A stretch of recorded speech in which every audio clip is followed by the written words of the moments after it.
Andol kake mo faseda.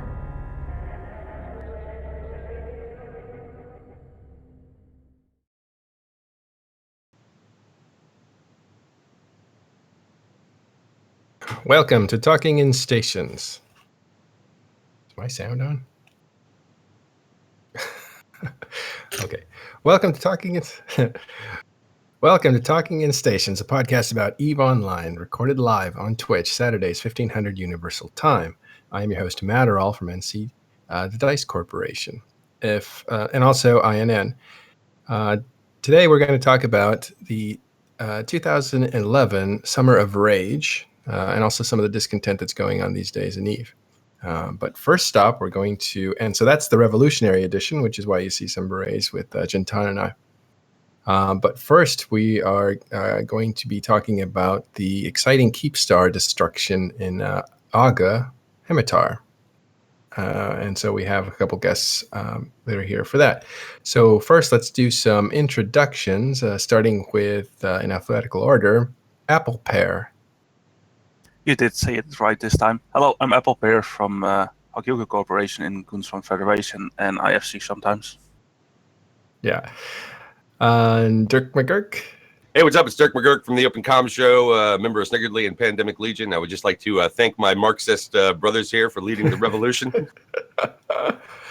And Jintan. Hello, yeah, I am Yintan, member of CSM 11 and 12, and head FC in CVA. And Noisy Gamer. Hello, everyone. I'm Nosy Gamer, and I write a blog called The Nosy Gamer. Awesome. So the way this kind of cuts down is that Noisy Gamer and Dirk and I wrote an article together, and we'll talk about that in the later part of the show. And Apple Pear, and it is nice to say it right. I keep calling him Apple Bear. I don't know why. I think that's a donut, isn't it? Or Apple Bear Claw. That's right. That has apple in it. I think that's where it comes from.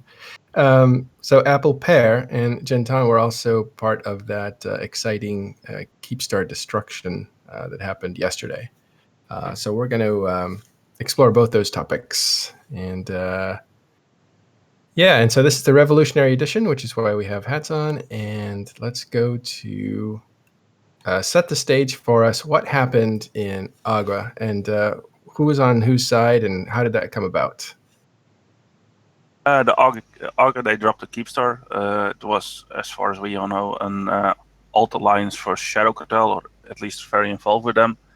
They were, of course, from No Handlebars dropped it. They dropped it and defended it together with NC was there to defend it. Pandemic Horde came later. Also, Guardian of the Galaxy came later. And Lumpy was there from the start also to defend it.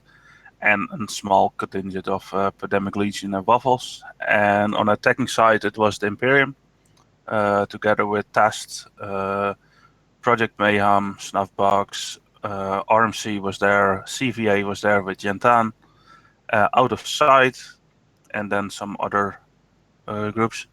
So we had two quite big forces fighting there, and it was a long and exciting fight.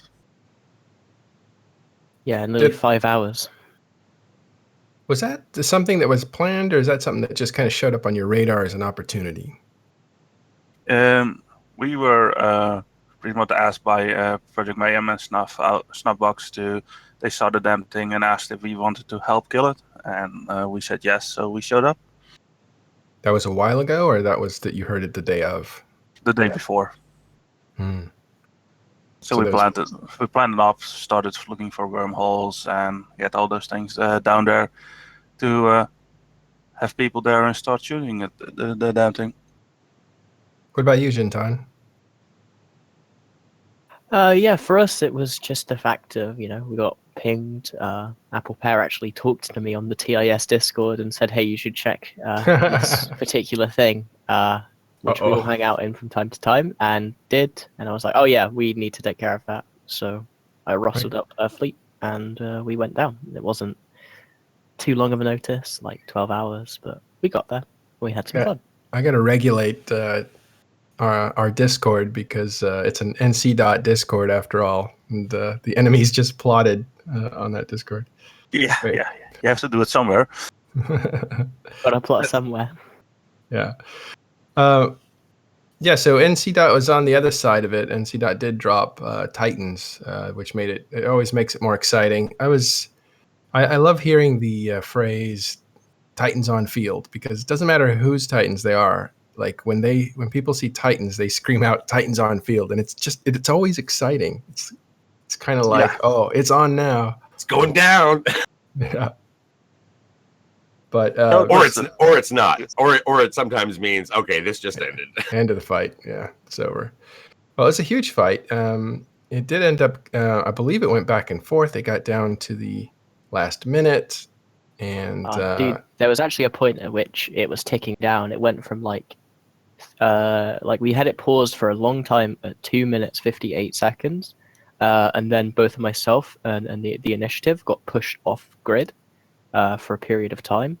And obviously, as that thing ticks down in real time, not tie-dye time, by the time we'd got back to grid, there was 1 minute left. And we basically had to just throw our bodies at the timer to stop it from ticking over into being safe whilst we waited for Apple Pear to come back. Yeah, it was an interesting thing. At the start, we started shooting it. We went in there from the start. Pandemic Horde and Guardian of the Galaxy were not there. So pretty much what you had at the start was a big carrier fleet of Shadow Cartel and No Handlebars with the Supers and Titans from NC. And Lumpy had some Tengus, I think out of my head. It was Tengus. And NC was there also with a Tech 3 cruiser fleet. And that was pretty much what was there. And we didn't have any capitals ourselves on grid at all, but because we saw not that much subcaps, pretty much what decision was made, we're going to get on grid and just pump all over the grid and shoot it and just keep them occupied, and they cannot go for us all at once, and we should be able to keep the thing paused. And it were at points pretty iffy, and but we got that in the end, and it was a very good thing. One thing at the start, I was leading the Tech 3 cruiser fleet. We didn't get the greatest warp in there, and fighters came at us, but because we shot the Keepstar, we had 20 seconds of warp scram, so we couldn't warp out directly. And then before we pretty much could warp out, NC T3 fleet was on us. But at the end, we got a lot of people out of there. I got killed myself and potted home, and our T3 fleet was really not good able to fight. It had some fight in it, but we didn't have any boosters anymore, so it was crippled a bit. And then the decision was made from our side to form a big new fleet, Tech 3 destroyers, bring a few boosters with us for the Tech 3 cruiser fleet. And since we didn't have a wormhole anymore at that point, we had to take 66 gates from 1DQ to the fight, while being every 2-3 minutes somebody from the people who were on grid, like Jintan and Sister Bliss and all the other people, still asking me, how far are you out, when are you there, how much time, etc. So they were really pushing, because it was a really if we would have gotten there like 5 minutes later, we probably wouldn't have killed the thing. Oh, that's super exciting. It reminds me of Dominion trailer, where they're waiting for backups. They're like, how far are you? And they're like, we're getting there as fast as we can. And if you haven't seen that trailer, it's a fun trailer. And it really the trailer exemplifies the back and forth that happens in a battle as you wait for reinforcements and stuff. But that isn't really that common. This was one of the situations where that actually happened. I mean, you didn't say, yeah, we're done, that was fun, we got what we wanted. You actually said, everybody suit up, we're going back, even though it's 66 jumps, which took you how long? At least half an hour to 40 minutes, something like that, maybe even longer. I was so busy I didn't even look at the time, but it took us a while to get there. And yeah, the thing was, we were able, with all those forces, even with us off field with the Tech 3 cruisers, keep damage on the damn thing and keep it paused. So that was for us. If we can keep it paused, we're going to form just a big fleet and go reinforce and get there as soon as possible and help out. And that was really, I think we really came just minutes before we wouldn't have be able to kill it. And yeah, that was just amazing. Well, and so Jintan was throwing his body at the, throwing his fleet at the timer to keep it locked so it didn't tick down. Yeah, there was like us, Initiative, and Sothrasil's T3D fleet, I think, was like the last people left on grid because Project Mayhem were basically being constantly chased by this gigantic Shadow Cartel carrier fleet that was stuck right on the middle of the Keepstar. And they were using their fighters constantly to just push people off. So, like, it ended up with where you had a load of overlapping ranges. So, right at the start of the fight, what we were doing is CVA was warping in at about 50 to 60 kilometers away from Project Mayhem's T3 fleet. And then, as with like 4 launches on the Keepstar and our drones on the Keepstar, and then as Shadow Cartel would send fighters towards Project Mayhem, what we'd do is we'd use our 2 other launchers to start killing off the sirens that they had so that they couldn't hold Project Mayhem, so that Project Mayhem could leave, bounce to another location, they'd send the fighters after us, we'd bounce, we'd leave, we'd go back in at another point, we'd kill some more fighters. We were just grinding and grinding and grinding, but there was this constant like back and forth skirmishing action. It was so intense. It's some of the most fun I've ever had FCing. Yeah, it was amazing. It was, and also the pressure and the feeling from, will I get there in time? Will we finish it off? Because if you look like the final numbers, we as the attacking force lost like 100 billion worth of subcaps, and the loss of subcaps of the other part is like 23 billion in total, and then of course the Keepstar, what was the 300 billion what set apart everything. But if we wouldn't have killed that Keepstar, then it would have been like a big loss. And now. Luckily, we were able to do it and snag that one away. You were really losing 3-1 as far as ISK war went, meaning that you were losing that much money and that many ships in ISK. You were losing 3 times as much as, say, NC or whoever was defending that thing. But once you kill that Keepstar, that turns the whole thing around. Yeah, and I personally don't care really about losses at the mods and kill boards. So just if the objective is there and we finish the objective, then I'm happy. So and if you then also win the battle report, it's an extra bonus. But yeah, it was interesting. And what Newman says, yeah, we mined replacements already.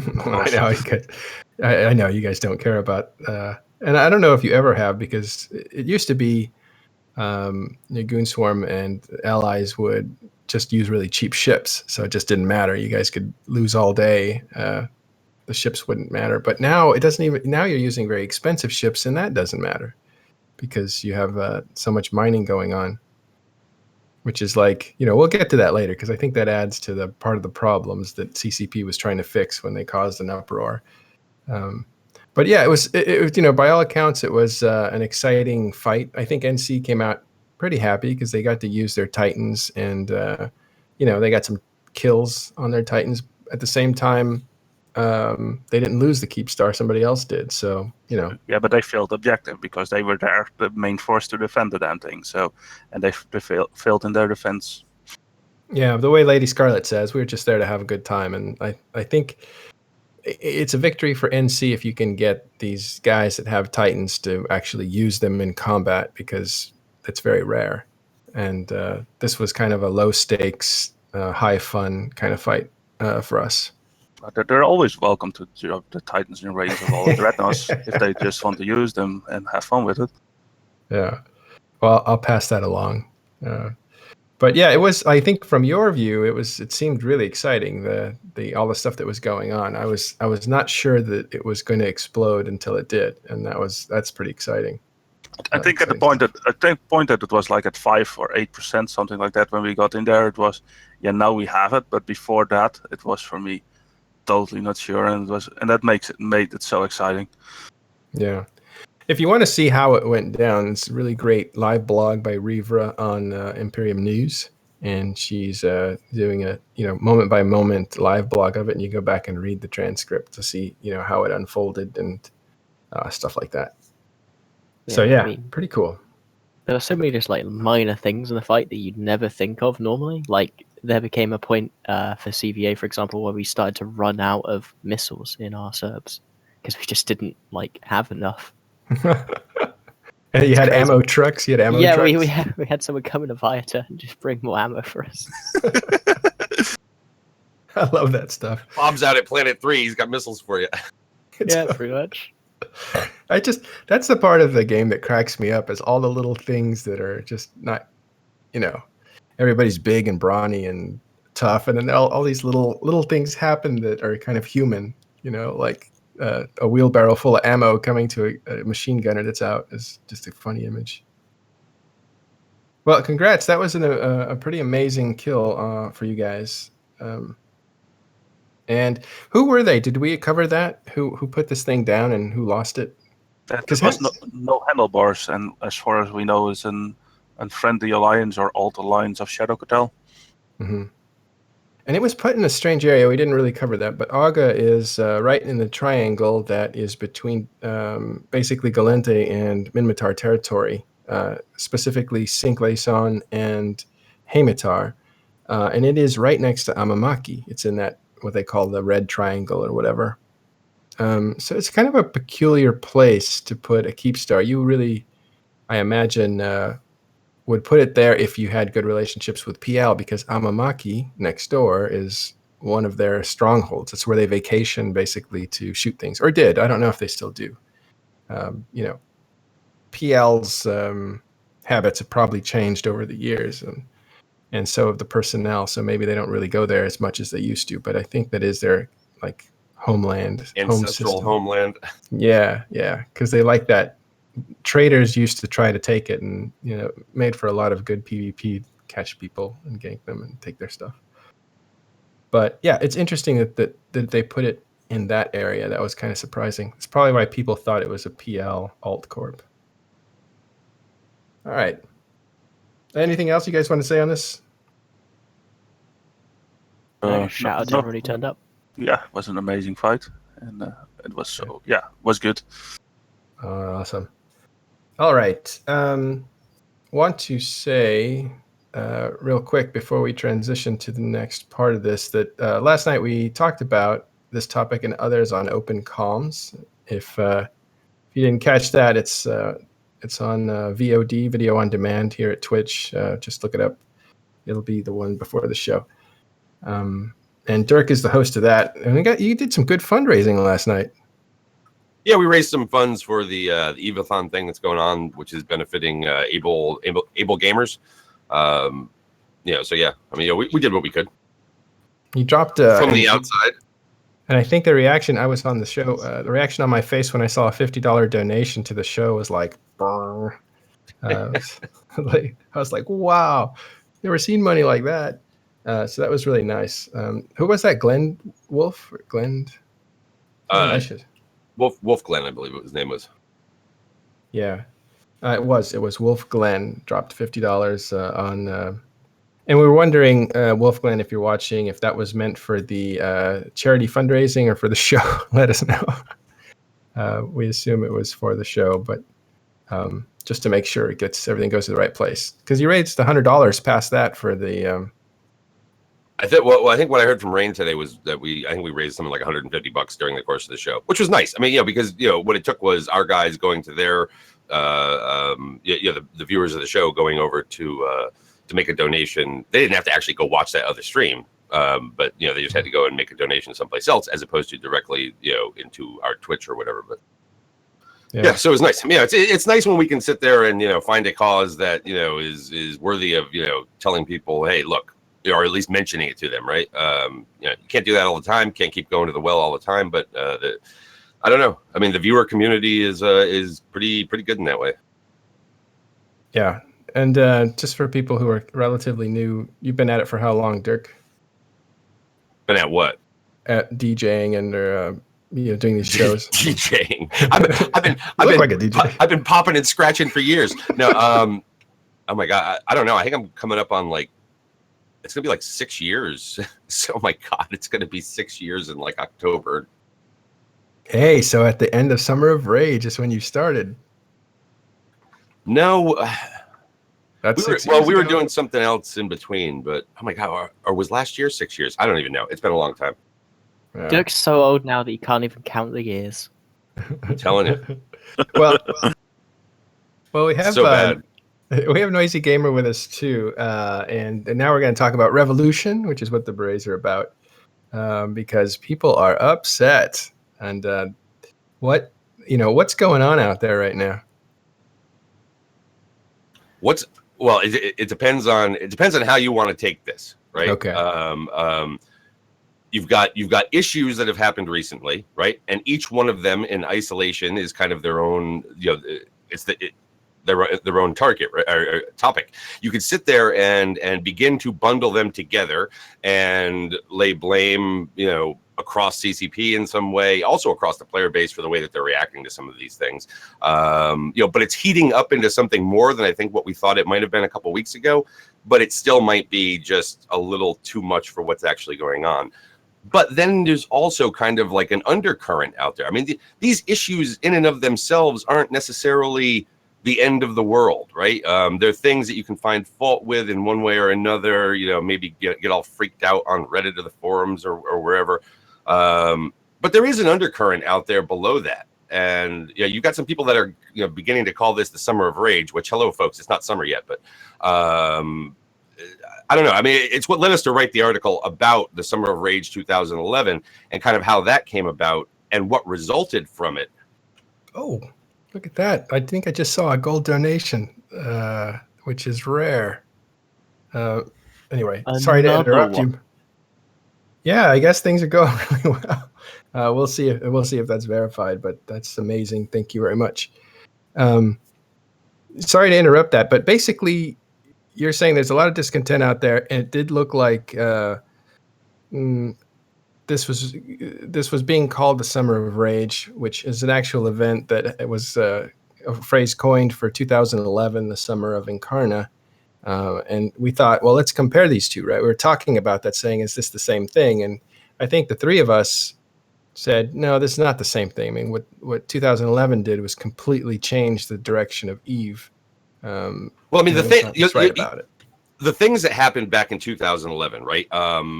Really the triggers, right? Because even then there was like an underlying dissatisfaction with certain aspects of the game and developer resources that were being spent on other projects and things like that, right?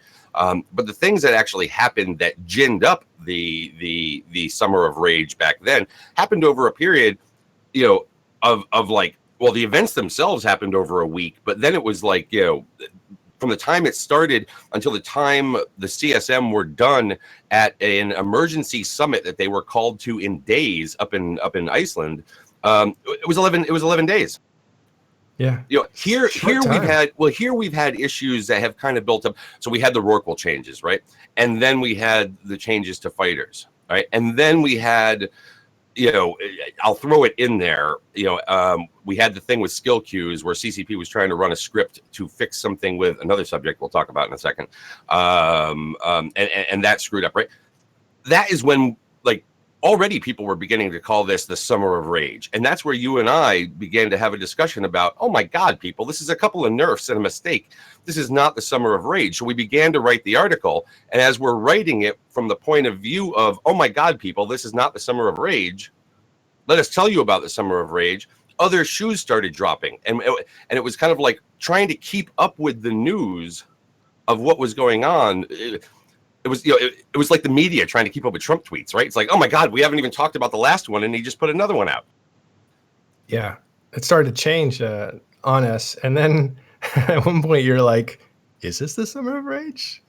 Are we back here?" I did, and I do question whether or not. Look, if dominoes continue to fall, okay, they could put themselves in that position, which is what a lot of people are trying to say to CCP. It's like, look, careful right now, okay? The players need to also be careful and not overreact to things just because it's like there's this heat building out there, and a lot of it doesn't need to happen. Calling for people to be fired at CCP doesn't need to be happening, or crapping all over a dev because maybe he didn't write the right thing to you on Twitter or something doesn't necessarily need to happen. Well, that's what seemed trivial to me, and that's what was ridiculous, really. Like they would CCP. Let's describe some of the events that happened. Okay, so you had nerfs that went in. Do we want to get into really detailed events? Take it through the stages. All right, why not? So there's a couple of nerfs that came through. One was for Rorquals. They nerfed back their ability to get mined to mine asteroids, and then that was essentially going to reduce the top level income generation strata of Eve. So the people who could afford to have a Rorqual and could afford to use it in safety to mine could mine a ton of money out of the system, and they were generating an enormous amount of wealth. Same thing for people that were ratting with carriers. And let's also say, from CCP's perspective, in that case, I don't know that it was a matter of generating a lot of wealth. It was generating an oversupply of ore and minerals. That too, but that doesn't really affect the system, because we determined that where that was happening the most in Delve, the mining part of it, was really staying in Delve. They were actually importing minerals, if anything. But it means they could build anything they want, including armada after armada of capital ships. So maybe. Yeah, But it one would of the actually things. be. I've actually seen a graph of like amount mined over time, and I don't think that's been released to the public yet. I might actually try and talk to people in CCP and see if I can get that released, because it's really interesting to see how high it spikes. We totally don't mind that much in Delve or build things. That's totally not true. Okay, deception alert. But there was, and it's probably a few people that are mining that much, but mining was something that was generating a lot of wealth if it was sold. If it's not sold, it has a huge, there's a huge pile of minerals they can use to produce stuff, which is also kind of like out of control. So that was one, and that really kind of went, and people kind of expected it. But it is the third time they nerfed the Rorqual after presenting it again. So a lot of people that spent a lot of ISK buying injectors and getting their characters skilled up to the point to be able to use that ship, to be able to participate in that type of wealth making, are kind of like out of work now. And so that angered some people, that it was a trick, that CCP let it go for 3 to 4 months, 5 months, just to let enough people spend money to try to get into it and then to take it away. And they didn't only nerf the Rorqual, they also changed the way anomalies work. Mm-hmm. And that was like an extra there that people got also less happy about. Well, are you talking about fighter changes that afterwards? No, more the anomalies, like 5 hours after okay. Colossal, etc. It was not only the nerf to the Rorqual itself, but also that anomalies don't respawn after 5 minutes, but you have to wait between 20 minutes and 5 hours, depending on anomaly. You're right. That's a good detail. But the point is that they kind of nerfed that profession, that part of the profession. And then the next thing came, and we said it on this show. We said, well, they're going to get ratting pretty soon too. I think we kind of kicked it around. Okay, so in the discussion related to Rorquals, right? There were related to mining, okay, and talking about issues like depletion, and talking about, don't just look at ships, also look at the environment that's out there. You don't just necessarily need to nerf back the capability of a particular ship. Sometimes you need to look at the environment, okay? And that was one of the reasons why they went after anomalies. I'm actually a big fan of it. I think that it absolutely makes sense. However, there are people that will certainly argue with that. But there are also a lot of people out there that were talking about, well, what about ratting? Okay, what about the money supply, all that kind of stuff? Why not go after that too, if that's the case? Or I don't think that's why CCP did it. I don't think they did it as we've hit mining, let's also hit this. I think we've got problems in both of these areas out there, and it was only a matter of time before they got to some of that as well. Now, but that was different, because you can nerf back excavators, right? And the only thing it has an issue with is mining. When you nerf fighters on carriers and super carriers because of ratting, it also has an effect on PvP. All right. And then you start getting the PvP people chiming in going, hey, wait a second, why are you doing this? And CCP has said, though, whether you believe it or not, they've said we also think that those fighters were a little too OP, let's call it, heavy, whatever, as far as PvP went. So in their words, they're trying to kill two birds with one stone when they mess with fighters. But the problem thereafter, there was two, and the primary one is the one that that people seem to want to get angry about, but they did cite, well, you're affecting our PvP, but that seems like it was more of a support argument. But the point was, at this stage, after these nerfs, there's a lot of controversy and a lot of heat on CCP Larrikin, a developer, CCP Fozzie for other stuff, and in steps CCP Quant, who was on the show about 4 shows ago, and he says what? Quant comes out on Reddit, and you know what? I don't have it here because it's old, but I'm going to paraphrase a bit, right? He begins to put out some statistics related to I believe it was 5-day snapshot in early June, okay, of ratting percentage of income derived from bounties by carriers and by super carriers, and then I think he had VNIs in there or small ships like that. And a lot of people took issue with those numbers and how he came up with those, or what the little tiny snapshot was, and but then also he said, look, basically he was doing it in support of Larrikin and maybe Fozzie and the heat that they were taking as the faces of the changes that were coming to these other things, right? Well, Quant, who's a guy that most people love because he puts out pretty pictures every month and is a nice guy, okay, all of a sudden goes from being nice guy Quant to just people jumping all over his ass. To nothing Quant, which is the community. The community will like you until you disagree with them. Yeah, he did put a number out there of a 260 million ISK tick. Okay, and again, these are the numbers that people were taking issue with. Okay, yes, yeah. These things were wrong in many ways. Let's get noisy in here. Yeah. Okay, so basically, what Dirk just described with the 5-day summary of data, that was in response to what Quant had said on the forums on Reddit, because Quant was cherry picking some data and making it look the numbers look a lot higher than they were. Then Quant got smashed for that, of course, because he disagreed with Reddit. And then Larrikin, in an update to his original post about the nerf, then put that data there. But of course, because Quant said what he'd already done, everybody that didn't like the change was saying those numbers are wrong. You're cherry picking. We can't believe anything you say. Plus, he also said that thing about the people that are. Again, I'm paraphrasing, okay, and maybe making it harsh. The people that are bitching are the 1% of the 1%, right? He was making this thing, and now I'm not quite sure what he meant there. Okay, there are 2 ways of, I think, taking it. That number one, it's a very small minority of overall EVE players that are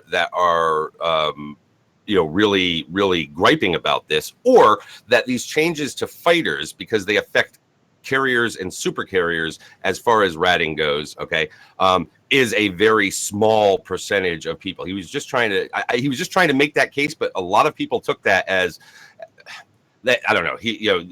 His tone was bad. They were talking down to the players somehow. Yeah, basically they should have taken Quant seriously, but not literally. But what's interesting here is there are definitely some echoes of 2011's rage, which we'll get to in a minute. But first, before we go any further, I want to introduce Carneros. Hi, Carneros. Thanks for joining us. Good morning. This is so good. You're so essential to this part of the show. Chime in anytime. Yes. Carneros, who worked for CCP at the time of the Summer of Rage. And was in charge of the next store, I believe. Yeah. And made us pay too much for monocle. Where's my $1,000 jeans? All right, we'll get to all that. Carneros, thanks for showing up. Thank you. Okay, so back to Quant. So Quant says this thing, and so what we have in common with 2011 is devs trying to defend other devs and making it worse. We have people labeling things like the 1% of the 1% gets thrown around a lot out of context. And so you have like these, that's where $1,000 jeans was thrown around without context. So there's a lot of like parallels that players do. They grab onto something and they hold on to it. But what was ridiculous was that they were using very kind of not important details to try to, as Noisy said, discredit the whole argument because they're mad. And I get that. I'm not making fun of them by saying that, but people are angry. Jintan, why do you think they're angry, by the way? So you're on CSM, you get people talking to you about things. What's going on out there? What's really underneath this anger? In terms of what's underneath this anger, that's kind of a lot of different factors, obviously, and some of them, I can't know because I'm not every individual person. But I think a large part of it is the feeling that there hasn't been a lot of visible new content for people. And by content, I don't just mean like PvE stuff, because we did have the Blood Raiders, but just like new things to do. We've spent the last 18 months in a kind of death march towards getting citadels finished, getting refineries up in whenever those are going to come out, and in that time a lot of concerns haven't been addressed. Things like void bombs that fucking just like wreck any fight on a citadel. They're terrible for the game in terms of balance. You got things like the SOV system still being absolute ass like to fight with, and these are complaints that have been like put out for at least a year, and there hasn't been any acknowledgement or acceptance of them. Jump fatigue is another one, although that isn't quite as big. There's a lot of concern there, and there's a lot of feeling that this change in particular was a balance change, but it was done in the simplest way possible because CCP doesn't have the time to, or at least the development time to be able to sit down and come up with a way that makes logical sense and solves the problem properly. And I think that's why people are so angry. This could have been handled better, and this could have been done better, and they're disappointed that CCP didn't do that. Okay, let me ask you a question. If what they want to do, and they've said it, they want to target the ratting, okay, of carriers and super carriers. They don't want to hit people at the lower end of the spectrum, okay? So if they go and they mess with something else, like the environment in some way, that's going to hit everybody across the board. They are being very specific here about what it is that they want to go after. And I think I made that as a statement, but so let me end that with, is that not true? I'm not entirely sure what your question is there. My question is, are they not trying to hit the top end? They're trying to avoid hitting the people at the bottom, yes? Yeah, I think that's a natural inclination from any developer. Carneros? However, I want to point out that we don't know why they picked that and not something else. Sometimes it's just a matter of resources. Who's available that can work on problem A? Who's available that can work on problem B? If only the A is available, only the A gets done. That's exactly that's very close to what happened with the launch of Incarna. There were multiple teams, each working on a specific aspect of Incarna. I'm running Team Stonehenge. I'm in charge of building the next store. Our team was the only one who got one done. So when the date came to launch the game, launch the expansion, they said, what have we got ready? And I said, okay, I've got this ready. We'll have these items in the store. The pricing is still being determined. And he says, what else have we got? And we went around the room. And they all said, I could be ready 2 weeks late. I could be ready a month late, blah, blah, blah, blah. I said, we can't. He goes, we'll launch with just the next store. I go, you can't do that. You have to do the next store late. Because if you do it, and that's the only thing there, you've just repositioned the entire Incarna thing, launch, to be about microtransactions instead of being about new content and walking at stations. And he goes, I don't care. This is what we've got. We'll go out with it. It looks pretty. We go, well, all right. So that was our first disagreement on that. Do you really want me to go into this stuff? Oh, heck yeah. But let's first finish up. And then it's about, usually it's about what assets are available and who's free to work on something.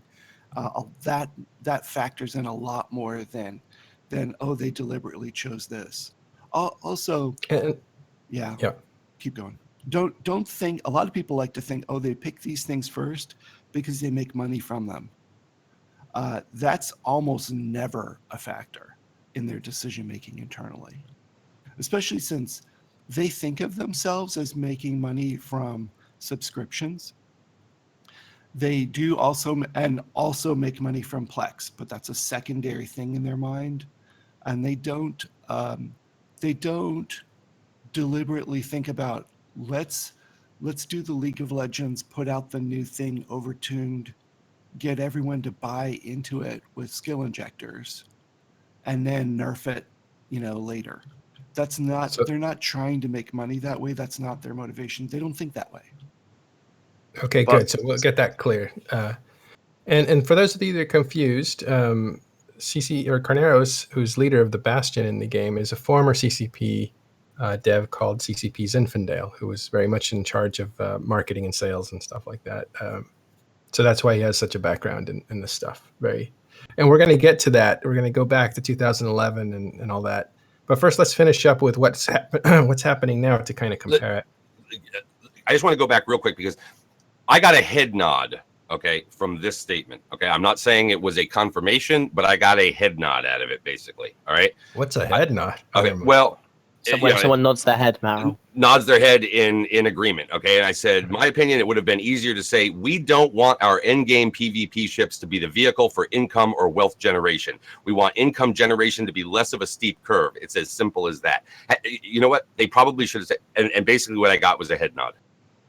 Okay, so they want less of a steep curve. This is not just about money supply. This is also about the discrepancy between the level of income that can be made up here and the average level of income down here. You can take that for what it's worth. Come on, I should probably touch on ghost training because I think that was another thing that I missed. We will, but first Noisy, and then we'll go to ghost training. Yeah, I think it's kind of like what shoot. Okay, all right. So I think it's, if you look at like what's going on with the carriers and super carriers and ratting, it's kind of like Megathrons and Rokes. I mean, why can't they be like top of the line mining chips? I mean, they used to be. Why can't they still be mining chips? I mean, they could if they really wanted to. I mean, and we used to before we had the barges, but now we've got dedicated ships that are built better for that. So I think that going along with what Dirk said, that's probably along kind of the lines of what they're thinking. But in the end, Matterall, okay, basically, yeah, it's like we're rehashing some issues that we probably have over the last few weeks, because those two things, the Rorqual nerf and then the other, the one to carriers, super carriers, and fighters and whatnot, which were ultimately released this past Tuesday, right? I mean, they hit. Those were there, right? These were individual issues that were ginning up a lot of feedback, let's call it, from the community, right? But we hadn't got into yet what we would call kind of a domino effect. Now I think we have hit a domino effect. And I think that's kind of where you wanted to go into, yeah? Yeah, it's now become a drip of a lot of complaints and stuff with a simmering going on underneath anyway. And so some people like the revolution, which is like Jintan and I both have berets on right now. They like throwing Molotov cocktails and being a part of, anger. Some people like it as tradition. Some people think it's like it was in 2011. This is what we do. And then some people are legitimately mad about some of the stuff that's going on. One of the things that's really ticking people off in a deep way is something that Dirk brought up more than anybody else that I know. And that was ghost training, which is what Jintan was talking about. What is ghost? Not describe what ghost training is. You can see the last two episodes, see what that is. But what was going on there, and why is that upsetting people? And you can roll that into pacifier gate if you want. Pacifier gate. Yeah, I'm not even sure which one to kind of tackle first. But okay, ghost training. So this is something that has been around apparently, okay, since the beginning of or since Ascension came in, since alphas came in, right? When we had two different account classes. All right, without going into the details regarding how ghost training took place, it was out there. At first, there was the people who discovered it, and then there were the community around them that were taking advantage of it. Other people who knew about it, okay, but weren't taking advantage of it because they probably thought that there might be something fishy about this. but it wasn't really widespread among the community. It got more traction when it was first put out on Reddit, and I'm going to say the first indication of that was supposedly in March. People had reported it to CCP. CCP didn't say anything publicly. It was talked about at FanFest. Okay, there were people at FanFest who were talking about it and talking about it with devs. CCP was aware of it. Still made no kind of public thing. Then it came up on Reddit again. All right, and then I found out about it. Okay, from some people, and I said, well, why is there not more of an outcry going on out there about this? And people, guys like Noisy, okay, and some other people will sit there and say, well, because if you talk too much about it, if you talk too much about an exploit, CCP could come after you for talking about an exploit. And I'm like, wait a second. For years, when an exploit was known to be out there, the community would say, hey, get this fixed. I'll call it the media would kind of try and spur up the thing to get it fixed or to have it declared an exploit or whatever. But that wasn't even happening here. It was only Reddit that was out there saying something. So fast forward, okay, finally. Well, it wasn't even a big deal on Reddit, right? People kind of ignored it. It was. Some of those threads were pretty big. All right, maybe I'm wrong. No, before, when it first got mentioned, it was kind of passed over. Yeah, the first time it was passed, the one in March was passed over, but after FanFest came around, then it really started picking up speed on Reddit. Because the nature of it is just that it's not fair, right? Somebody's getting something over on you. Here's the problem. We're all in competition with one another because we're all using ticking up skills through time, right? It's like we're making skills while we sleep kind of thing. So anybody that can game that system is getting one over on you because you're in that same system, and that's what makes it feel unfair. And kind of that you can say that to anybody or almost anybody, and they get kind of upset that somebody's running at 3 times the speed they are and making 3 times the skill they are, using the same amount of time, and they're doing it for free. There's no sacrifice on their side. So people get upset about it. Well, okay, like from where my perspective is that, one, you don't want to publicize exploits because it's sort of like software. You don't want to publicize exploit because you don't want hackers taking advantage of it. In Eve, you don't want to publicize exploits because you don't want the ISK sellers and the skill point injection sellers and everybody like that to be taking advantage of it. And from everything I can tell, the RMT crowd didn't know about this until it hit Reddit. But also, and it was petitioned, I've heard it was petitioned by Globby, who's one of the guys that had done this earlier. I think he's out of Goonswarm and works in Code now. Code are the guys that gank people in the HiSec. And told them, yeah, this is happening. Okay, if you're not going to say anything, I'll just continue to do it. But then I've heard also that he had said it in really, really like obscure terms. So he hadn't really said this is what's happening to them. So maybe, I don't know, there's some discussion about did he really turn himself in and then continue to do it afterwards? Or was it a good faith attempt to say, you got something broken here, fix it? So maybe CCP didn't know as much as we think they knew. I don't know.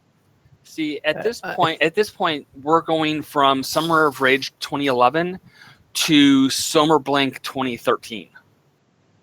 Okay.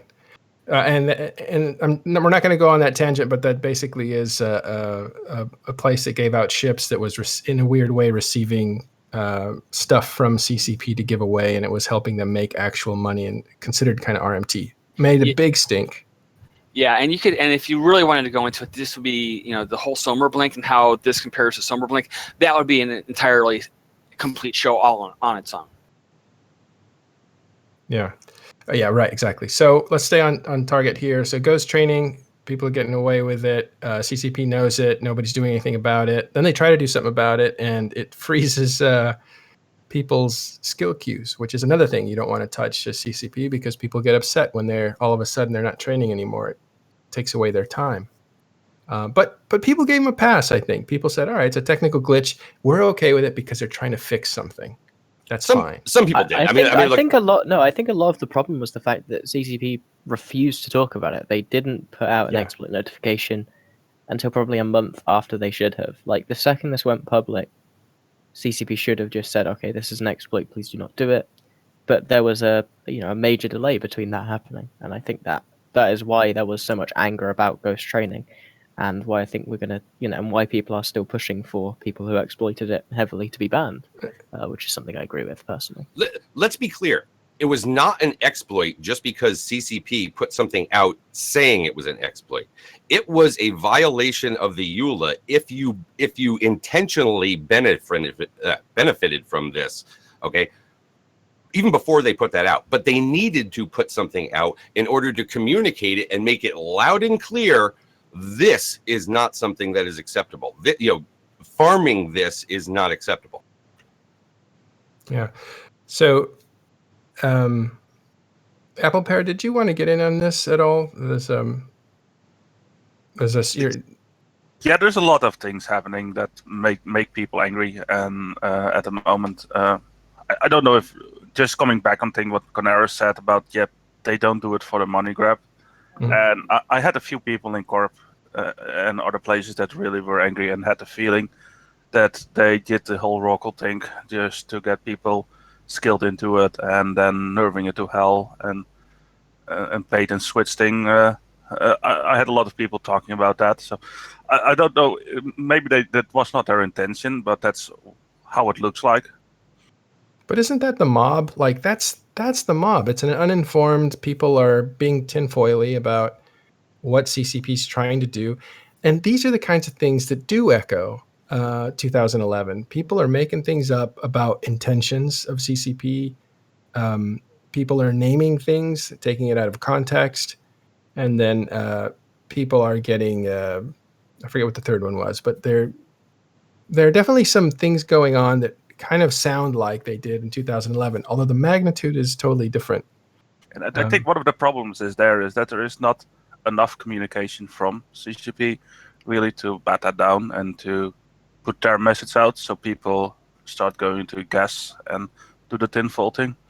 Well, there's not enough communication with us because we're looking for communication, right? But there's a lot of players out there that don't look for communication. They're just playing the game. They log off. They do their life.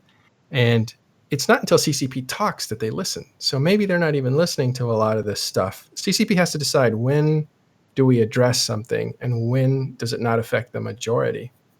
I imagine that's what I think happens. At some point, though, they did take this very seriously, and I'm sure that all of a sudden we saw this really aggressive. Okay, we're gonna. Well, let's move into, before we say how CCP actually addressed this. What was what do you call it? Pacifier Gate.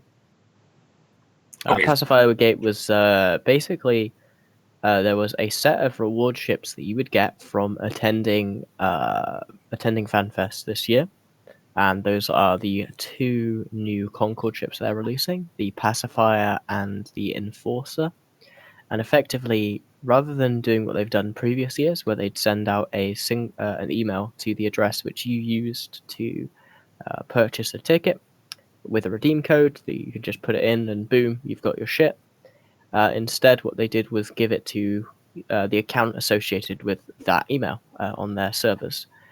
Unfortunately, what that also then did was give it to every single account attached to that email, which included everywhere from one account to hundreds and hundreds of accounts. And that was especially bad because it unintentionally helped people who have large amounts of accounts, such as ghost trainers or SP farmers, which is seen as kind of a quote-unquote degenerate gameplay. And let's let's differentiate between compliant or farmers, just skill point farmers, right? Who are working within the confines of the gameplay of this game and the EULA and everything else, right? Legal, law-abiding, farmers, right? And then the people who used the exploit in order to industrialize that kind of thing. Yeah, I mean, it's the real problem there is that that's an unequal reward for an equal payment. It's like you go to a shop, you give someone £1, they give you a scoop of ice cream, you walk away, you're like, yeah, that was a good trade.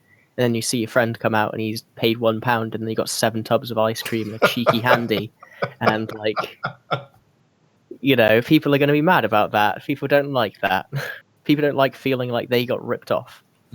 There's two different levels of irritation here, right? I think there's two different levels of irritation here.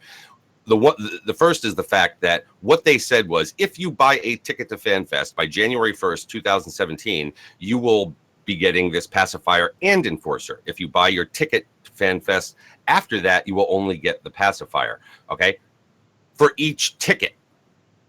Not for every account associated with the ticket buyer. It never said that anywhere in there. So when people saw that it came out being that every account that was linked by email address to the ticket holder, that created an issue in and of itself. Okay. But then when they saw that, and see, this is where you start getting into kind of like the derivative effects of other things that have happened, right? When you get into things like introducing skill injectors and all of that, and that breeds like these kind of farming operations and things, then all of a sudden you see that some guy got 155 pacifiers. That like ramped up the level of really, you did it per account? Because the people who had a bunch of accounts were... Look, there's people out there that are running 20 work rolls, right? So that would mean, 20 accounts. So if you only have one account or two account, you got two of these things. If you also went to FanFest, if you've got 20, you got 20. If you had 150 because you're doing a farming operation, then you got 150. But that wasn't the deal when CCP put this out. The deal was per ticket. The deal has been altered. Pray I do not alter it again. And I think that part of the problem on Reddit is that people are okay. First off, I say that it was a coding error and they just went ahead and legitimized it instead of fixing it. But I think people on Reddit are thinking, well, if you have 150 accounts, you must be ghost farming. Therefore, you are violating the EULA. Therefore, you're bad. Therefore, everybody that's getting that many are bad. When a lot of people are like, maybe multi-boxing, or maybe that they've got a zombie farm that is being legitimately plexed every month. So that's what really was interesting about that. It was an error on top of errors because it emphasized the errors before it. And that's why it was like, I think it was a little saltier, let's call it. It also actually wraps back around onto something that we talked about with CCP previously, which is where people felt like this was getting pretty close to the whole selling ships for real life money. I don't know if you guys remember this, but back when they announced this originally, which was like 6 or 7 months ago, about the whole, we're going to give out ships for coming to FanFest, people felt that was getting close to the line, and now it's gone from close to the line to if you have 150 counts and you go to fucking FanFest, you are getting mad dollar, as the kids say these days. A lot of ice cream, yeah. Yeah, a lot of ice cream and cheeky candies. So on top of that, right? On top of this, happening, right? And people will look at it and either say that it was a mistake compounded by a bad decision to not reverse the mistake, right? Or it was a bad decision to change the deal, kind of a thing. All right. What we also have here is, look, there's another ship that's coming out for the people that are attending Vegas. If they leave this, okay, as a per account thing, well, doesn't that tell people? Are we not signaling to people out there, open up some more alpha accounts? I mean, is that really what we want this to lead to? And once again, this comes down to I'm going to make a decision here. What are the ramifications of my decision? What are the consequences of this? Well, real quick, so CCP then makes an aggressive attempt to kind of fix things because they realize people are mad. And they go and they put out some dev blogs or actually communicate with people. Does anybody know what they said there? We can go over this quickly. Okay, so Falcon writes, okay, ghost farming is an exploit. So up to we're announcing it now. Anything after this point, we're going to get you and we're going to take away your wealth and we may ban you. And then the clarification comes out that says, if you were doing it before we made that announcement, we're going to get you and we're going to take away your gains and we're going to ban you if we decide that's what needs to happen in a case-by-case arrangement. And the second thing that happened is they pulled back all the pacifiers or the Concord ships that they gave out. So all the hundreds that they gave out to accounts, all that stuff came back. And They did pull those back. I hadn't heard that. Oh, I'm sorry. Neither have I. What they did say that they were going to do, however, was anybody who gets sanctioned for the ghost training thing, okay, if they also received these ships, those are gone too. Hey, and I disagree with that only because if you're getting sanctioned for abusing that ghost training, you need to have those accounts permanently banned and biomassed and everything, not just have the ships taken away. Okay, well, draconian. All right, we need a Jintan for that because I thought I heard that, but I could be wrong. And we'll assume that they haven't taken those ships back. But how have they rectified the pacifier thing? Just saying that if it's linked to you ghost training, then we're going to take that away too as part of your gains, ill-gotten gains. That, and they're supposedly also moving up. Okay, because again, the deal was that these, the people that went to FanFest would get these ships, and then out into the future somewhere, okay, these ships would be made more publicly available. They haven't said yet exactly how that would have occurred. If it was some sort of tied to an event or something else, whatever. Anyways, they're moving that up, and what Falcon said out on the forum post. Then let me see if I can find it here. While you're looking, that's right here. Sorry, I'm back. That basically that will be in, I think it's a few weeks. In the near future, they will be available as rewards in game for certain activities. This is funny from Frankie Tanky 9 says, my sense is Jintan is calling his ghost training dealer and told him to delete all his ghost training accounts after learning about the nerf. Actually, that was my grandma. Oh. She wanted to know if she can come around and play Eve later today. I heard you got her into Eve. That's cool. Yeah, no, I'm gonna get her a computer for her birthday, which is soon. Oh, so that nice. she can play at home. Yeah. So here's what Falcon says. Firstly, as has been said before, these ships are going to become available more openly pretty soon in the next few weeks or so, and as part of in-game rewards, and will be available in the future as part of offers, promotions, and via other means. So it looks like they're moving that forward, but it's still going to be a few weeks until they're made public, right? Yeah. So Jin, I thought I heard that they took the ships back and were giving one per account. Is that wrong?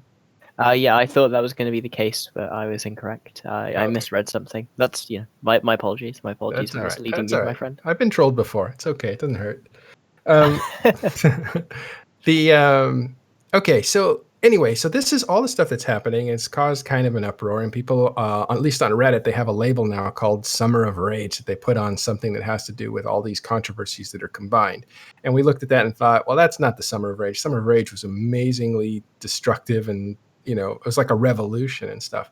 One of the people that was at the center of it, as you heard earlier, is Carneros, again, working for CCP at the time. He was there. And so maybe we can go through what it was like to be there, and also what was like on the outside, the people looking in. And again, there's a big article on this on INN. It's called the 2011 Summer of Rage. So, Carneros, what was it like? What actually happened there? Well, it's hard to people keep wanting to compare them, and they don't feel like the same intensity to me.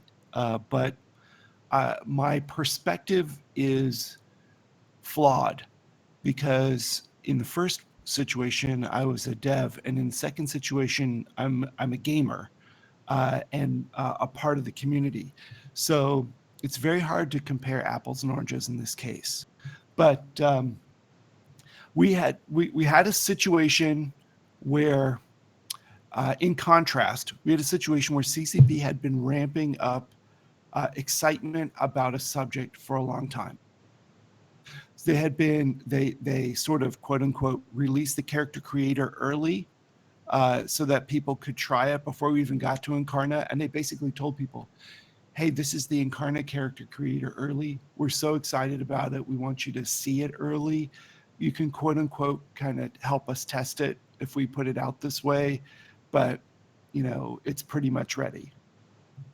And people were starting to get excited, and they didn't really know what was going to come in this release, but they had expectations it would be really good.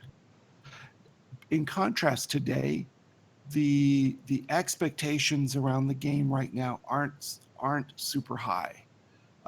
There isn't anything in particular that CCP has ramped momentum toward. So that's a difference in the two things. But we're getting close to back in 2011, we're getting close to the launch of Incarna. And at the time, I had 3 roles in the company. I was head of sales. I was temporarily head of Eve marketing and covering for the normal gal who was on maternity leave. And then third, I was temporarily assigned to Team Stonehenge as their product owner to develop one of the features for Incarna, which was the NEX store, and basically be in charge of our launch of microtransactions as a company. The objective of which was not to make money, but was to learn about this new thing that every other game company was doing, and we were miles behind, and we had to learn it quick before we became irrelevant dinosaurs in the corner smoking cigarettes. Well, because we were using subscription-based funding for the game, and people were moving towards microtransactions. Subscription games were dropping right and left, and very, very few were being launched. And of those that were, very few were succeeding. And it was starting to feel as old as newspapers and magazines. It was just we got to do something. We got to stay current. And as an aging game dev who's been around a long time, you're always nervous that your skills are becoming out of date, and you need to get. I always feel like I need to stay current and keep learning all the new stuff. Just because I have years of experience shipping boxed product doesn't help in today's gaming world. Right. So you're always afraid of that. And people were very resistant to it. A lot of players would post on the forums like, this game has to stay subscription. It'll die if it goes free to play, that sort of thing. And they kept thinking, slippery slope, slippery slope. If you do anything, even as a learning experience, harmless, cosmetic skins, it's a slippery slope. 6 months later, a year later, 2 years later, you're going to be selling gold ammo out of stations. That's what you'll be doing. I think we've gotten to the limit of what CCP can reasonably sell. They've sold a lot of things here that are really, really good. But I don't, outside of cosmetics, I don't think we want to encourage them to sell much more to us. Other games, please give me Legion, please. All right, please. We've already exceeded the original vision for the maximum that these stores would ever do. And that's what's amazing to me. Go ahead and explain that. This store was always intended to sell ship skins, clothing for your avatars, cosmetic stuff. It was going to sell furniture for the inside of your stations and things like that. So you were going to make furniture? Oh hell yeah! We had some talented people with architecture backgrounds. We had some fashion designers, like real fashion designers, taking time off from the New York Fashion Show to come do a piece for us and things like that. It was hardcore, bro. But I don't want to say too much. I'm outside of NDA now, so I can say something. You can say, but sorry, professional courtesy. We were moving in a certain direction, and everything was coming together except price. We didn't agree on price. We kept having. You wanted it, yeah. I would put out a new spreadsheet on prices. I would submit it to upper management. I'd hear nothing for a short period of time. And then when they came back, they would shake their head and say, no. I've got the CSM on the other side saying, this is all looking good. The mechanics of the store are working at the one ISK price point that you're testing with. But the people want to know the prices. Can we take a look at this early? Yes, absolutely. You really should. I'm trying to get the price list for you. It's not ready yet. Because upper management's saying no. And mind you, the most They're saying no because they wanted higher prices, right? Yeah, and they didn't want higher prices because they wanted to make a lot of money. They wanted higher prices because they had their ego and epeen invested in this stuff, and they wanted it to reflect the personal value that they feel like they deserve for their brilliant genius product here. So you make a beautiful set of clothing, you want that to be designer. You don't want it to be cheap. Yes. That kind of thing. Yeah. And the players feel like, I'm not buying a piece of your ego, sir. I'm buying a skin for my ship. So they want to be charged a ship scan price for a ship scan. Not a, they don't understand why you're trying to charge them like it's a 30-year-old bottle of scotch or something. I think that's a problem we still see CCP struggling with, because skins are still very, very expensive compared to other games. There's no skin I can buy for £1. I don't even get one scoop of ice cream. CCP will not sell me a scoop of ice cream. You just get that little sample. The sampling spoon. But this is where the $1,000 jeans, I guess, meme or whatever comes in, right? So I don't know how much you want to say, but well, I mean, look, that was part of just trying to make an explanation. Look, $1,000 jeans do exist, and some people choose to buy them, and other people are content with $50 jeans, is what he was trying to say. That there are different ways and levels of expressing yourself and what you choose to do, blah, blah, blah. But the problem was that when you start talking about things like $1,000 jeans, everybody sits there and goes, what planet is this guy on? Where we're talking about vanity items in a video game. We're not quite talking about the difference between, do I buy a Lamborghini or do I buy a Nissan Sentra? I just want to say, Carneros, did you actually teach other employees of CCP to sigh? Because I swear I've heard that exact same sigh from like at least 3 different CCP employees. Sometimes it's exactly the right emotion output for the moment, but no, I did not do. Well, let's go back to Carneros. So go ahead and continue. So that the CSM is asking for the prices. They're kind of happy with the way the store works, and you're trying to get the price list. Yeah, and it's 24 hours. Well, no, it's 48 hours before we're launching. I'm desperately trying to put a damn price list on the internal locked forum that we use for communication with the CSM at that time. It was just on the EVE Online forums, but we had a special section that you had to be CSM to go in and see. And the devs could post there too. And I'd been putting up stuff, and a lot of things worked out really well. But this one, I couldn't get the stuff ready. And then Hilmar comes back 48 hours before we go live and just says, you have no balls. And cranks up all the prices. The most expensive thing was going to be the monocle. You don't need a monocle, dude. Okay, so maybe you do. But it was only going to be the most expensive thing at $20.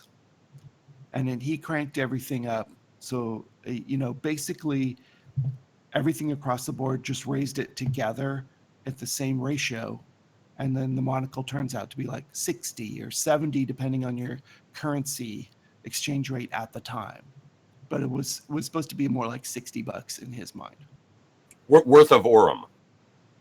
Yes, but not paid in US dollars, paid in Aurum, which was baby Plex. But the way you got Aurum back then was you bought it for cash. You could buy it for cash, or you could use in-game wealth to acquire Plex and then split the Plex, trade the Plex in for Aurum. Yep. So everything in the store could be acquired indirectly for in-game currency or out-of-game currency. And that currency is actually, that's why Plex had to change and merge to be like the fractured Plex that it is now, new Plex, or whatever we're calling it. It was not granular enough to use for small, inexpensive things. It was never designed for that originally. Can you actually say, was there any debate about having the new Plex conversion take place when you were there? or is that a there was none of that. There Okay. was a huge discussion about at what rate should we split the Plex into Aurum? Should it be 100 to 1? Should it be 20 to 1? Should it be 5,000 to 1? You know, I apologize. It was my bad leadership to make it 3,500 to 1 or something. At the time, we wanted lots of granularity, but we also wanted you to not be using onesie twosie numbers. And we read a lot of books and writers on the subject at the time, and the wisdom of the time turned out not to be very good in retrospect. It was a new field. So there you were. You get the prices. Did you give them to CSM in that? Did they see them before they went out? Oh, as part of the conversation where he took the spreadsheet, said I had no balls, and took over the pricing himself, he picked another guy on the team and said, "You finish this," and he said, "Zinfandel, you're not in charge of this anymore. You're still on the team. Help him get it out the door, but he's in charge now. Listen to him." So I'm like, okay, fine. It's on your head. But and then, of course, the CSM, skipping ahead a few weeks, CSM all comes into Iceland for a meeting. And they're sitting in the normal room that we have CSM meetings on. And they're like, yeah, we're here, happy to hear about all these other teams and what's going on. We want to talk to the Incarna team. We want to find out what happened. Send those guys in. And we want to talk to the guy about the pricing. So they send in the other guy. And the other guy, and they like, yeah. I don't know what to say. Are you talking about when the CSM was there for the emergency summit? Yeah. Right. Okay, so this is now yeah. a different CSM. This is CSM 7 with Matani and Six. 6. Sorry, Matani and Celine and Violet and X Death. So it's a different group of guys. And they want to see Incarna. They want to see the Incarna team and they're in the mood to take the guy apart in the meeting. Well, when they went up there for the emergency meeting, they were not going up there to talk about other aspects of the game the way they would a normal summit. This was to address the issues that had come out in the previous 6 days. Yes, that's true, but there was still a little bit of formality happening with the thing. Mm-hmm. And this is where Matani on video has said. We were not very nice. So what actually happened in that summit? What happened in that summit? They asked a lot of harsh questions, in kind of like you sometimes see in a Senate hearing from the opposite party. They kind of peppered him a bit and asked him and said they'd asked open-ended questions, but they'd also ask, "Did you really think that would be a good idea?" Blah blah blah, that kind of stuff. And who approved this and when did they approve that and how come we didn't see anything earlier and that kind of stuff. But then we would all go out to dinner afterwards and they would, interact with me more there too. Yeah. And pretty quickly they figured out that it wasn't a rogue middle level dev who picked all the pricing. It was, it was Hilmar. From the top. Okay, so they kind of screwed that up. And in the meantime, at the same time this stuff is happening and the players are complaining. I'm going to back up a little bit to between the release of Incarna and before the CSM emergency visit. I'm going to back up just a little bit. There's a parallel thing happening inside CCP where some of the employees are really upset that stuff is changing. And some of the employees are disappointed people are questioning Hilmar's leadership. We've gotten so far already. Why do why would you question him now? And people saying, we got to try this stuff. How are we going to ever learn? And it's just skins. It's purely cosmetic. Do they even understand it's purely cosmetic? It's purely cosmetic, right? Do they add anything we haven't seen yet? There's this kind of stuff. Because a lot of dev companies, the teams making the features don't necessarily share what they're doing super openly with the whole rest of the company. So there are plenty of people who work at the company who don't really know what Incarnate's going to ship with. In fact, most of them. But there's this internal conflict inside the company.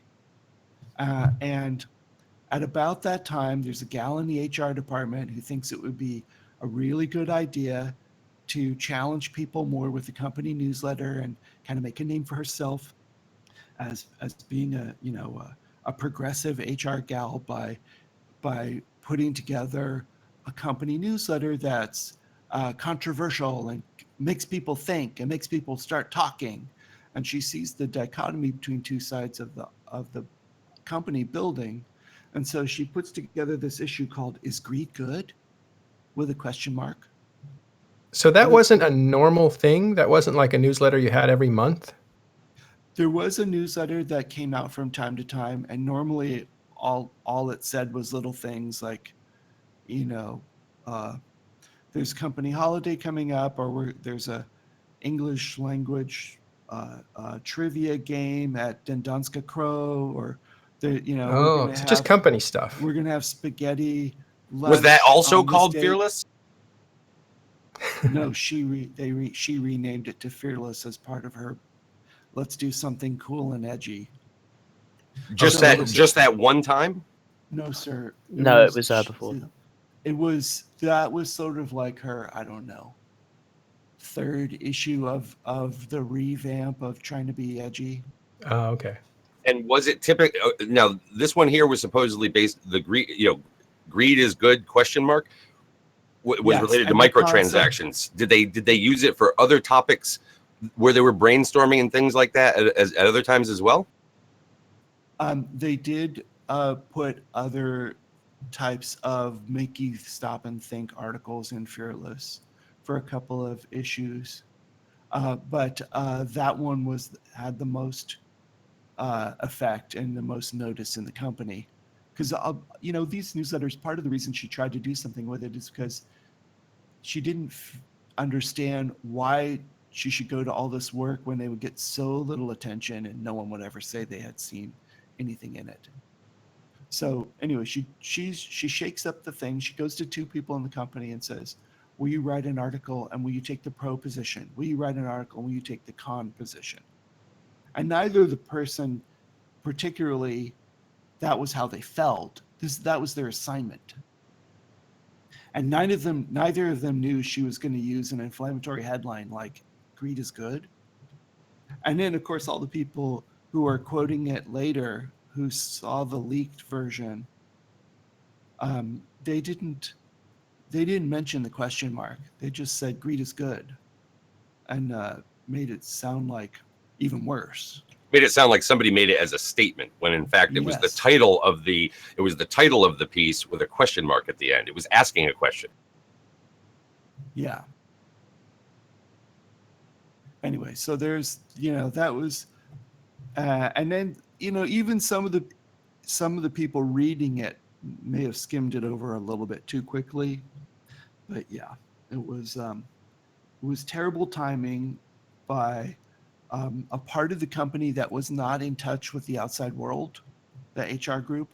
They're not like community. They're not talking to the players. They're talking to to the employees and the vendors. It was a really good newsletter, by the way. It's very interesting. I thought it explored interesting things.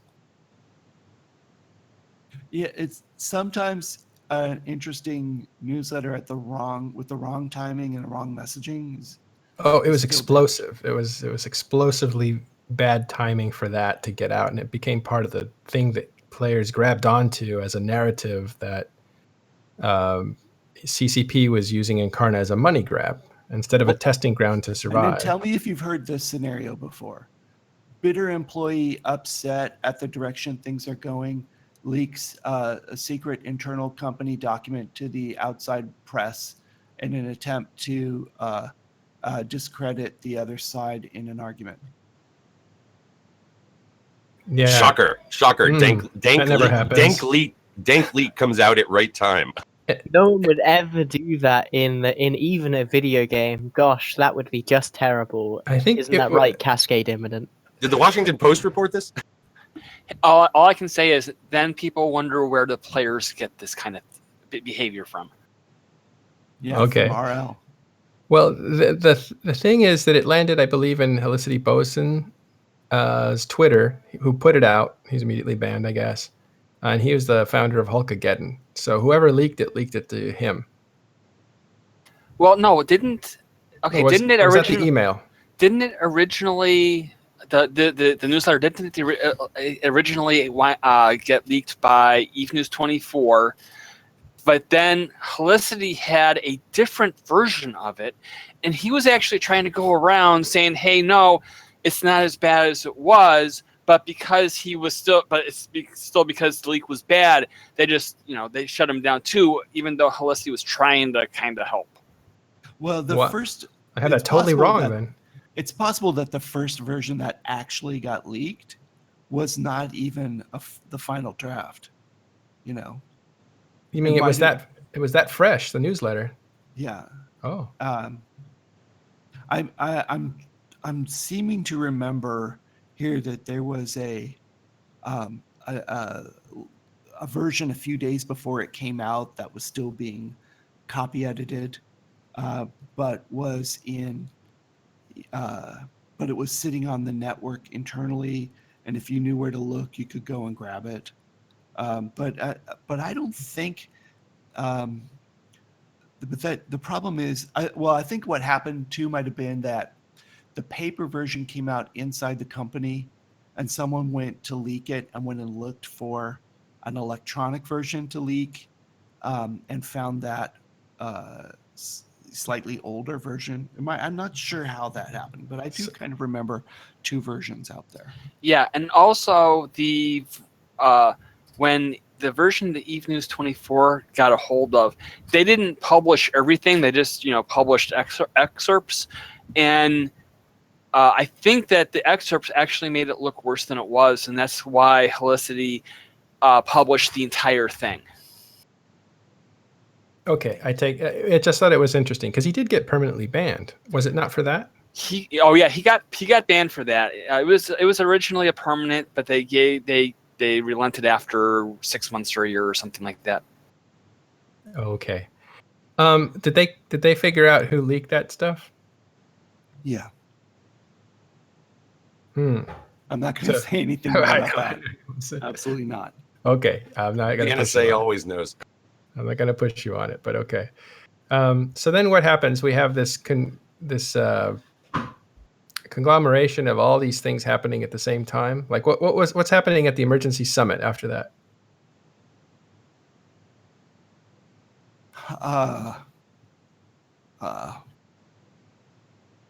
don't know what to say. Sessions during the day. 6 years ago. Dinner and drinks at night.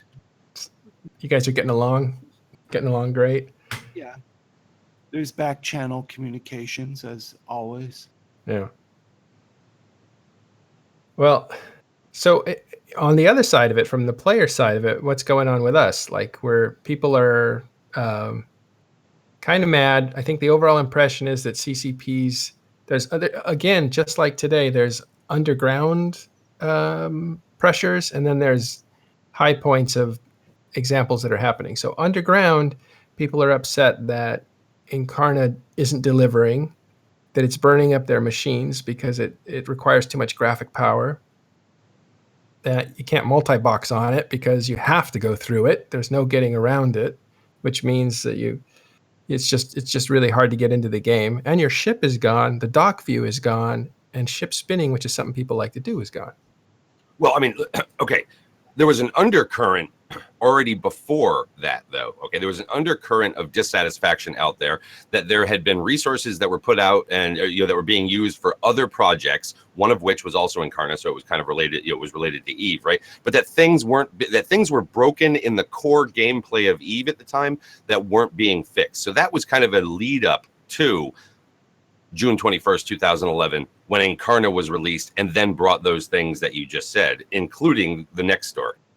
Yeah, in the summer of 2010, it was released. CCP released that they were going to be diverting resources for up to 18 months away from the flying in space portion of EVE Online to go towards walking in stations. So basically, you had all this you had a lot of people complaining about various parts of the game, whether it be in high sec, low sec, or null sec. That they wanted fixed, but it was going to be put on hold because they were going towards walking in stations. And then when walking in stations turned out to be walking in a Minmatar broom closet, that got a lot of people upset, especially when some people's video cards were setting on fire. You couldn't turn it off. You had to go through it. So basically everybody had this shoved in their face. And then you have leaked memos that basically, I think CCP Zulu, in an attempt to defend his devs, and later a leaked email from Hilmar, both say kind of the same thing, that Incarna is the most beautiful, smoothest expansion they've had. And that really was jarring with the experience people were having at home. Some people, not everybody was having that experience, but some people. So it really felt like, wow, these guys are out of touch if they think this is like in their defense on that. Yeah, there were parts of the infrastructure, like the servers didn't come down for hours and hours, and people weren't running around with their hair on fire going, oh my God, how are we going to get Tranquility back online? Okay, there were expansions like that in the past and days like that in the past. The problems were different for Incarna, and they weren't the ones that they were expecting. So from their point of view, it was the smoothest expansion they'd had. Only from the narrow point of view of the server admins. It was absolutely not from the point of view of marketing, PR, customer service. There was tons of tickets, and the tickets that were coming in were not easy for the customer service folks to close or to even repeat it wasn't. How bad was this? Like the amount of, because I've heard some things that like I've heard that they were losing like a lot of subscriptions, like thousands of subscriptions. I've heard the number like 10,000 subscriptions a week.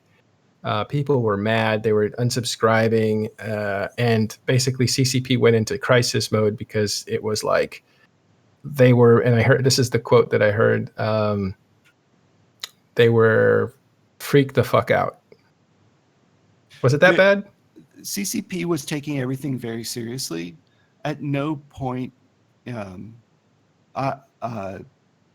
it's by no means is this an appropriate time for someone to talk about another company's financial numbers. That's not my job. That's not my role. Mm-hmm. That's not appropriate for me. But they were taking it very seriously. For example, one example of how seriously they were taking it. If we go back for a moment to the summit, the emergency summit, CSM 6 is there. They've had their meetings. They've had a late, hard negotiation session. It was literally a negotiation session that ended up sort of between the Mittani and Hilmar and Zulu, CCP Zulu. They came up with, okay, let's do a video detente conference and on camera and hash it all out for the public and say our apologies and our solution. And they go, okay. So what they do is they reach out to get permission to use a special building in Reykjavik called the Hofti. which at one point was the French consulate, but what became very famous in the Cold War in 1986, when U.S. President Ronald Reagan met with Soviet Union President Mikhail Gorbachev to negotiate one of the nuclear treaties between them. So that they took the symbolism of meeting at that famous location where those documents were worked on with the press and everything, and they moved everybody out there and put up a camera crew and treated it just like that famous 1986 Reykjavik summit, which I thought was That's pretty funny. pretty damn cool. Yeah.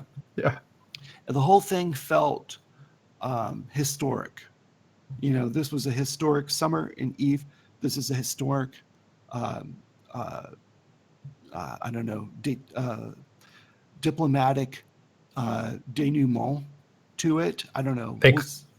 They called it accords, right? They had reached accords. It's very diplomatic Yeah. speak.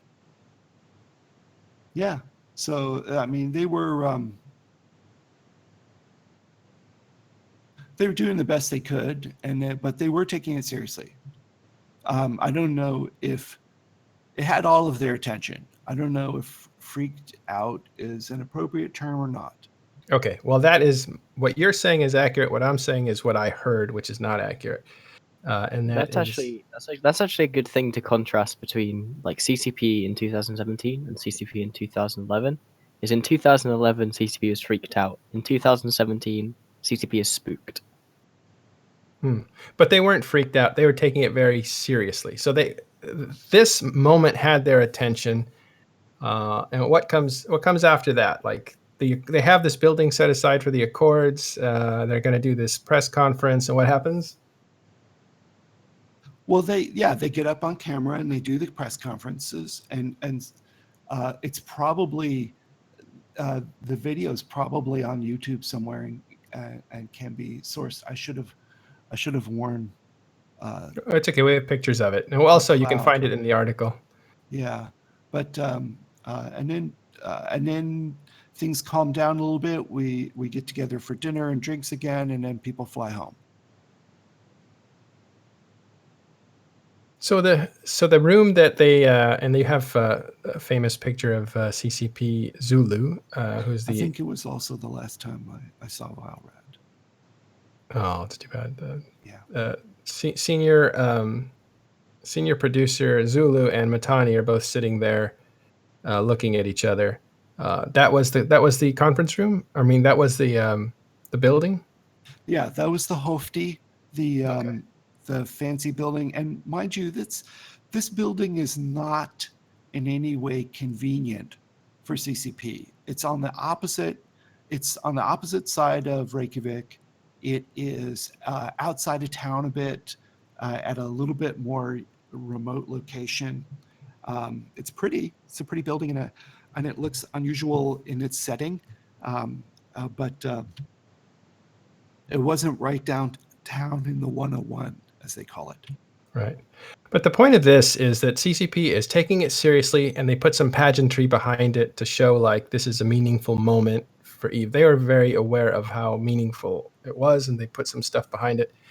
And Nanak Helsinki here says, so Matani saved Eve in 2011? I wouldn't say so. Would you, Dirk? No, and it was just something I typed in the channel there, so we should probably explain it. Look, the way that the CSM was set up back then, they actually had a position called chairman. The person who got the most votes in the election was automatically made the chairman, and then underneath that, they also had positions of vice chairman and I think secretary and stuff like that. But the way that information flowed back then was information between CCP and the CSM flowed back and forth basically through the conduit of like the chairman. The CSM members apparently back then didn't have the kind of direct access individually. The CSM operated much more as a unit that had a head to it. So that's one of the reasons why the Matani, who was chairman at the time, was like kind of the face of the CSM in something like this. But there were other, there were other people on that CSM: UAX Death, Vile Rat, Celine, Trevor. There were other people that that were there. It was a smaller CSM than now, but there were other people that were there that were also working on this. But the Mittani was the face of it simply because of his chairman position. Yeah, and there were some that were participating from home. They didn't have, they didn't get to come in for the meeting in person because a subset would come in each time. But they were still participating, and it was very helpful because the geographic distribution of the participants meant they were in different time zones. So CCP devs could put things up on the internal forum and get some feedback, a little feedback relatively quickly. It was just hard to get everyone's feedback. Now, I know that we're running out of time, so I want to, I want to just give a quote that happens to be from the Mittani back then, because I think it kind of wraps that up and allows us to also look back on what's going on recently. But what he said back then was, "We believe that the situation that has unfolded in the past week has been a perfect storm of CCP communication failures, poor planning, and sheer bad luck.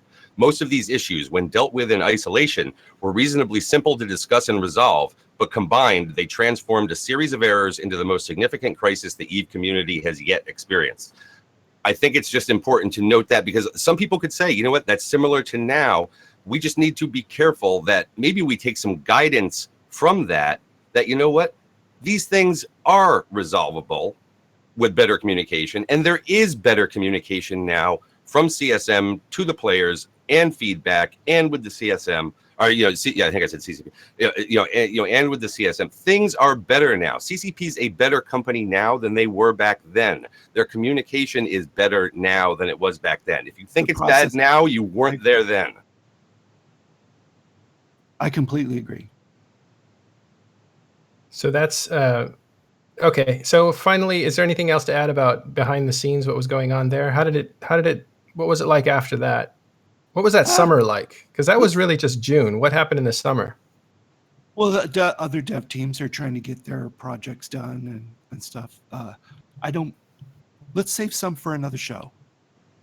Okay, yeah. This is, we should have, we'll do a special on it. All right, well, it's time to, we're going to wrap up the show now because we're kind of out of time. We actually went over by a little bit. But it's a really good episode, though. Like, listen, I love listening to you talk about that, Carneros. I think Carneros have an inside perspective on it. Yeah, Carneros will have to have just like a solid hour of listening to you talk about this. We'll do like an interview or something where we just focus on that. Oh dear, because it's super enlightening going back in time and listening to that stuff. Okay, can somebody read off who the followers were and stuff? Well, the big.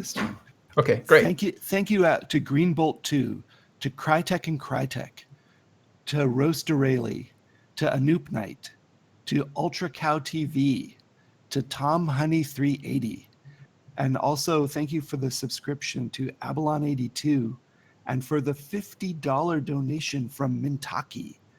Wow. And his statement with it was, "Now you've seen $50 on your stream, Matterall. You owe me a drink at EVE Vegas if you show up." Oh, he'll be there.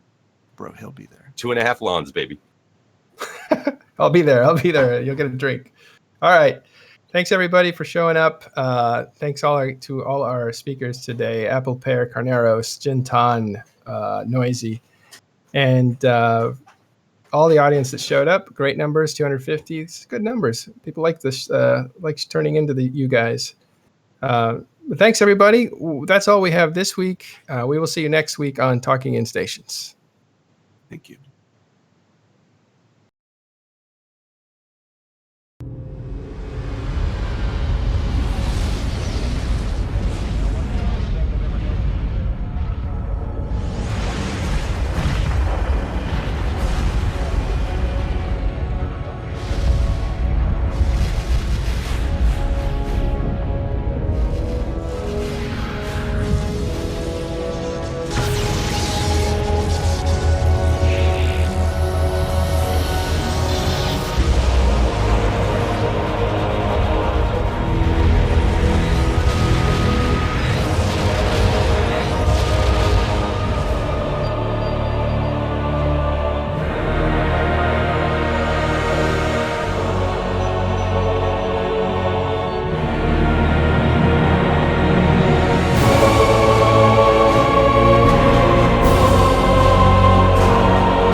Them doll ka ke mo fa se da.